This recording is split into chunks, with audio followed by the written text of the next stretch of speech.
Twinkle twinkle little star, ये poem तुमने बचपन में तो पढ़ा होगा। लेकिन क्या तुम्हें पता है कि हमें स्टार्स ट्विंकल करते हुए क्यों नजर आते हैं, टिमटिमाते हुए क्यों नजर आते हैं? तो ऐसा होता है हमारी एटमॉस्फेयर के कारण। अगर तुम अर्थ की एटमॉस्फेयर से बाहर चले जाओ, जैसे कि हमारे एस्ट्रोनॉट्स हैं स्पेस में, तो उन्हें स्टार्स ट्विंकल करते हुए बिल्कुल नजर नहीं आते हैं। तो आप इस वीडियो में यही समझते हैं कि एटमॉस्फेयर कैसे स्टार्स को ट्विंकल करवाता है। तो एटमॉस्फेयर के कारण दो चीजें होती हैं। पहली चीज तो ये कि हमें स्टार की पोजीशन ये थोड़ी सी शिफ्टेड नजर आती है। मान लो कि तुम सरफेस पे खड़े होकर यहां से स्टार को देख रहे हो, तो स्टार से जो भी लाइट आ रही होगी वो एटमॉस्फेयर में एंटर करने के बाद थोड़ी सी बेंड हो जाने वाली है। और ऐसा इसलिए क्योंकि स्टार की लाइट ये वैक्यूम से एटमॉस्फेयर में एंटर कर रही है, तो इसकी स्पीड थोड़ी सी कम हो जाने वाली है और इसलिए यहाँ पे रिफ्रैक्शन होने वाला है। अब जब ये रेस तुम्हारी आंखों में जाएंगे तो तुम्हारा ब्रेन इन रेस को पीछे की तरफ प्रोड्यूस कर देने वाला है, कुछ ऐसे। और जहां पे तुम्हारे ब्रेन को इंटरसेक्शन होता हुआ दिखेगा ना, ब्रेन को लगेगा कि ये दोनों रेस यहीं से ओरिजिनेट कर रही है, यही है सोर्स ऑफ लाइट। यानी कि तुम्हारे ब्रेन को स्टार यहां पे दिखने वाली है। तो असल में जब भी हम स्टार्स को देखते हैं तो वो असल में थोड़ी सी नीचे होती है, उनकी पोजीशन थोड़ी सी नीचे होती है। अब इसी को हम कहते हैं एपरेंट शिफ्ट इन पोजीशन, और ये होता है due to atmospheric refraction of light. लेकिन देखो, ये असली कारण नहीं है स्टार्स के ट्विंकल करने का। अब बात करते हैं इसके असली कारण की। तो देखो, जब लाइट हमारे एटमॉस्फेयर में एंटर करती है तो ये एक स्ट्रेट लाइन पे चल के हमारी आंखों पे नहीं आने वाली है, बल्कि ये हमेशा अपने पाथ को चेंज करती रहती है। अब मैं तुम्हें इस पार्ट को जूम करके दिखाता हूं, इस वाले पार्ट को। देखो, यहाँ पे लाइट ये एक जिगजैग पाथ पे चल के हमारे पास आ रही है, ये हमेशा अपना पाथ चेंज करती जा रही है। और ऐसा इसलिए हो रहा है क्योंकि हमारी एटमॉस्फेयर ये एक यूनिफॉर्म डेंसिटी की नहीं है, अलग अलग जगह पे डेंसिटीज अलग अलग हैं। और ऐसा इसलिए क्योंकि मान लो कि एक जगह पे ऑक्सीजन और नाइट्रोजन ये ज्यादा हैं, एक जगह पे कम, एक जगह पे डस्ट पार्टिकल ज्यादा हैं तो फिर दूसरी जगह पे कम। और देखो, टेम्परेचर का भी इस पर बहुत बड़ा फर्क पड़ता है। अगर कहीं पे ज्यादा टेम्परेचर हो, गर्मी ज्यादा हो, तो वहां पे डेंसिटी कम होने वाली है। और कहीं पे गर्मी कम हो, ठंडी हो, तो फिर वहां पे डेंसिटी ज्यादा होने वाली है। और देखो, समय के साथ साथ अलग अलग जगह की डेंसिटीज ये बदलती रहती हैं। मान लो कि अगर हवा चल गई तो फिर सारी की सारी डेंसिटी बदल जाने वाली है।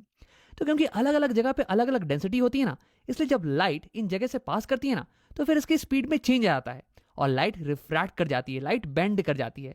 और इसलिए लाइट स्ट्रेट पाथ पे चल के हमारे पास नहीं आ रही है, बल्कि हमेशा कंटिन्यूअसली ये अपने पाथ को चेंज करती जा रही है। अब इसी कारण होती है ट्विंकलिंग ऑफ स्टार्स। और देखते हैं कैसे। अगर मैं यहाँ पे तुम पे जूम करूं तो ये होगी तुम्हारी आंखें, और ये कुछ 5 लाइट रेस तुम्हारी आंखों पे आ रही हैं, जिसके कारण कि तुम्हें स्टार ये कुछ इतना ब्राइट दिख रहा है।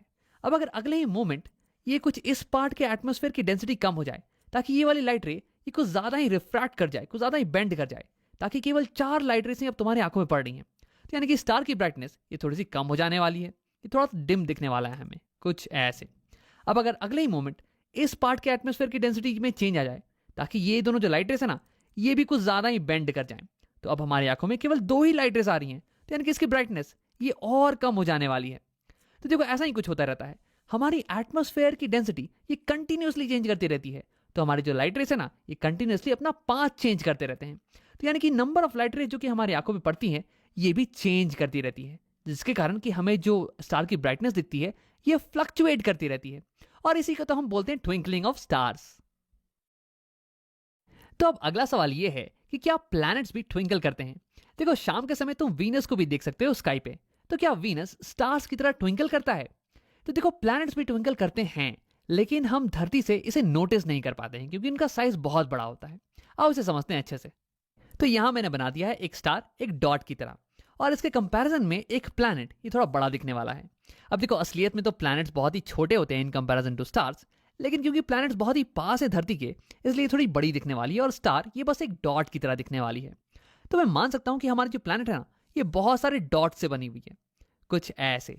और ये सारी डॉट्स ये हमें ट्विंकल करते हुए दिखने वाली है धरती से, जस्ट लाइक स्टार। लेकिन देखो, जब एक डॉट ये डिम हो जाएगी तो कोई और डॉट होगी जो कि ब्राइट हो चुकी होगी, और जब वो डॉट डिम हो जाएगी तो कोई और डॉट होगी जो कि ब्राइट हो चुकी होगी। तो इसलिए ऑन एन एवरेज अगर मैं कहूं ना, तो प्लैनेट की ब्राइटनेस ये ऑलमोस्ट कांस्टेंट रहने वाली है, ये ट्विंकल नहीं करने वाली है।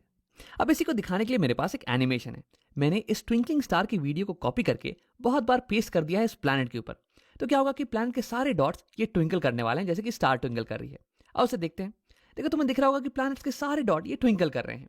लेकिन देखो, असलियत में हमें प्लैनेट कुछ इतना बड़ा तो दिखता है नहीं, चीजें बहुत ही दूर होती हैं और बहुत ही छोटी दिखती हैं, एक डॉट की तरह। तो आओ थोड़ा जूम आउट करते हैं, इतना ताकि कि दोनों ही प्लैनेट और स्टार ये डॉट की तरह दिखें। तो तुम्हें अभी भी दिख रहा होगा कि स्टार ये हमें ट्विंकल करती हुई नजर आ रही है, लेकिन प्लैनेट इसकी ब्राइटनेस ऑलमोस्ट कांस्टेंट है, ऑलमोस्ट सेम है। और ऐसा इसलिए क्योंकि प्लैनेट से निकलने वाली जो लाइट है ना, ये ऑन एन एवरेज ये सेम ही रहने वाली है। तो इसी रीजन से हम बता नहीं पाते हैं कि प्लैनेट्स ट्विंकल कर रहे हैं या नहीं कर रहे हैं। अब देखो, हो सकता है कि तुम्हें ये चीज़ बहुत ही छोटी दिख रही हो, इसलिए मैं इसे थोड़ा पास में लाने वाला हूँ, मैं थोड़ा जूम इन करने वाला हूँ। तुम अपने स्क्रीन से थोड़ा दूर चले जाना, ताकि ये स्टार ये बिल्कुल एक पॉइंट की तरह दिखे और ये प्लैनेट बहुत ही छोटा दिखे। तुम्हें नजर आएगा कि प्लैनेट्स बिल्कुल भी ट्विंकल करते हुए नहीं नजर आ रहे हैं। अब आओ वीडियो को एक बार समराइज कर लेते हैं। इस वीडियो में हमने स्टार की ट्विंकलिंग के बारे में पढ़ा और हमने ये देखा कि एटमॉस्फेयर के अलग अलग पार्ट्स की ऑप्टिकल डेंसिटी ये अलग अलग होती है और ये समय के साथ बदलती रहती है। इसलिए जब स्टार लाइट इनके थ्रू गुजरती है ना, तो ये हमेशा रिफ्रैक्ट करती रहती है, कंटिन्यूसली रिफ्रैक्ट करती रहती है। तो इसके कारण जो नंबर ऑफ लाइट रेज हमारी आंखों में पहुंचती हैं, ये कंटिन्यूसली चेंज करती रहती हैं और इसी कारण हमें स्टार की ब्राइटनेस ये फ्लक्चुएट करती हुई दिखती है। अब वैसे तो प्लैनेट्स भी ट्विंकल करते हैं, लेकिन क्योंकि प्लैनेट्स बहुत ही बड़े हैं साइज में, इसलिए हम उनके ट्विंकलिंग को नोटिस नहीं कर पाते हैं। तो ट्विंकलिंग स्टार्स बहुत ही सुंदर तो लगते हैं, लेकिन ये हमारे एस्ट्रोनॉट्स को बहुत ही दिक्कत प्रोवाइड करते हैं। हमारे एस्ट्रोनॉट्स स्टार्स और प्लैनेट्स की फोटो लेना चाहते हैं और उन्हें पढ़ना चाहते हैं, लेकिन अगर ये ट्विंकल करते रहेंगे, इनकी ब्राइटनेस फ्लक्चुएट करती रहेगी, तो फोटो अच्छी नहीं आने वाली है। तो इसलिए हम